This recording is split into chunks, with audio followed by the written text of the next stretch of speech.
Bonjour tout le monde, aujourd'hui je reviens vous faire une vidéo recette pour les gourmands et les gourmandes qui sont aussi intéressés pour se maintenir en bonne santé, c'est-à-dire ne pas manger de produits laitiers, de produits à base de céréales qui contiennent du gluten, etc. etc.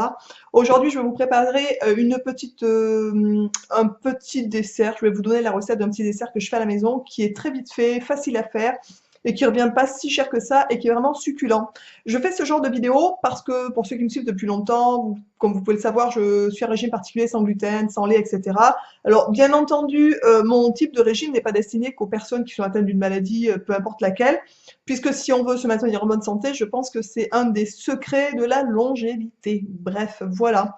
Donc quand je reçois des gens en consultation assez régulièrement, je leur expose le fait qu'il faut changer l'alimentation pour essayer d'être en bonne santé tout simplement, ou du moins de le rester. Et c'est assez compliqué et les gens sont assez perturbés en me disant mais qu'est-ce que je vais pouvoir faire en compensation, qu'est-ce que je vais manger, etc., etc. C'est aussi pour ça que je fais ce genre de vidéo, tout simplement. Voilà, donc c'est parti pour la recette. C'est une recette de dessert, parce que je suis une grosse gourmande, bien entendu. Et donc c'est une recette de dessert à base de lait végétaux, tout simplement. Je les ai mis dans des petits pots en verre, des petits pots de bébé. Je les mets aussi dans mes pots de yaourtière. Donc là, je peux vous en présenter puisque je n'ai pas tout mangé, donc je peux me permettre de vous en montrer. Donc voilà, donc c'est des petits desserts genre des flans assez durs. Donc c'est des petites crèmes dessert, voilà, qui franchement sont succulentes. On s'est régalé. Donc pour vous dire, voilà.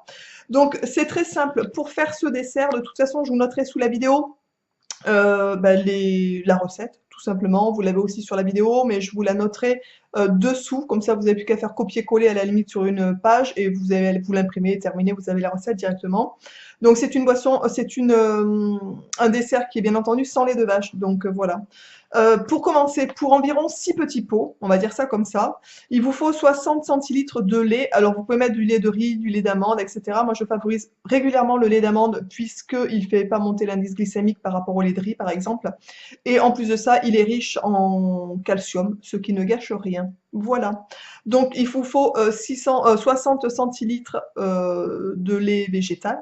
Alors, ce qui fait 600 millilitres, on est d'accord. Une cuillère à café d'agar-agar. Donc ça, c'est ce qui permet de gélifier. C'est une algue, en fait.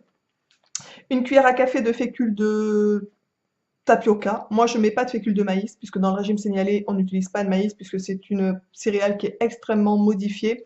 Et pour le coup, c'est pas quelque chose, même si c'est sans gluten, c'est pas le top du tout pour la santé non plus. Donc, favorisez plutôt du tapioca, des choses comme ça. Moi, c'est ce que je prends. Je prends une cuillère à café de fécule de tapioca. Deux cuillères à soupe, pardon, de purée d'amande. Donc moi j'achète ma purée d'amande soit à Biocoop ou des choses comme ça. Donc vous mettez 2 cuillères à soupe.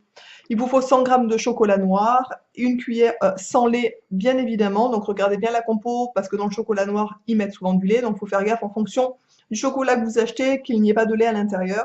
Et il faut aussi une cuillère à soupe de sirop d'érable ou d'agave. Moi, pour cette recette, j'ai mis une cuillère à soupe de sirop d'agave. Voilà, puisque le sirop d'érable est quand même relativement cher. Pour le déroulement de cette recette, vous allez voir, c'est vraiment très très simple. En fait, il faut délayer l'agar-agar avec la fécule de pomme de terre dans le lait froid. Donc, vous prenez vos 600 millilitres de lait végétal, vous mettez ça dans un pichet ou n'importe quoi, dans ce que vous avez. Vous y rajoutez donc votre cuillère à café d'agar-agar et votre cuillère à café de fécule de tapioca. Vous mélangez bien. Une fois que vous avez fait ça, vous mettez le tout sur le feu, vous faites chauffer. Pendant que ça chauffe, quand le lait est un peu tiède, on va dire, vous en prélevez, vous mélangez la purée d'amande. Vous mettez la purée d'amande dans un petit saladier, par exemple, vous mettez un peu de lait tiède, vous délayez ça parce que la purée d'amande est vraiment assez compacte, donc le fait de le mettre avec du lait tiède, ça permet de faire une pâte en fait beaucoup plus fluide. Vous le rajoutez ensuite à votre préparation qui est sur le feu, et ensuite vous mettez à l'intérieur votre chocolat que vous capsez en morceaux. Donc vous voyez jusque-là, ma foi, il n'y a pas grand-chose à dire. Vous y rajoutez le sucre, votre cuillère à soupe de sucre, et ensuite vous portez à ébullition, vous laissez frémir 2-3 minutes. Et puis voilà, c'est fini, c'est tout prêt. Vous n'avez plus qu'à verser dans les petits pots et à mettre ça au réfrigérateur pendant environ 2 heures, le temps que ça se gélifie et le temps que ça soit frais, parce que ça se mange frais en fait. C'est un dessert qui se mange frais. Franchement, comment vous dire, c'est un petit dessert qui est hyper rapide à faire. Vraiment, je pense que ça prend En tout et pour tout, peut-être 10 minutes de préparation, je pense, quelque chose comme ça. Voilà, et donc c'est très bon à faire, c'est très très bon. Mon petit, à chaque fois, il me dit: «Maman, tu me referas». Franchement, c'est très bon. Vous pouvez aussi l'adapter. Moi, je le fais au chocolat parce que c'est le côté, on va dire, je pense, simple, mais peut-être, pourquoi pas le faire avec de la vanille ou d'autres parfums, à vous de voir, à vous de tester, de faire des tests. Voilà. Comme je vous l'ai dit, il y aura la recette de toute façon dessous avec les proportions, comme ça sera plus simple. Mais vous, pour ceux qui l'auront testé, je sais qu'il y a des filles qui me suivent et merci beaucoup, qui testent les recettes et qui reviennent mettre des petits commentaires dessous en disant voilà, j'ai mis ça à la place, j'ai mis ça, c'était bon, putain, c'est super bon, etc. N'hésitez surtout pas, franchement, à tester les recettes et à venir renoter sous les commentaires si vous avez aimé, qu'est-ce que vous avez aimé ou pas, ou enfin, peu importe, voilà, mais ou partager si vous avez changé.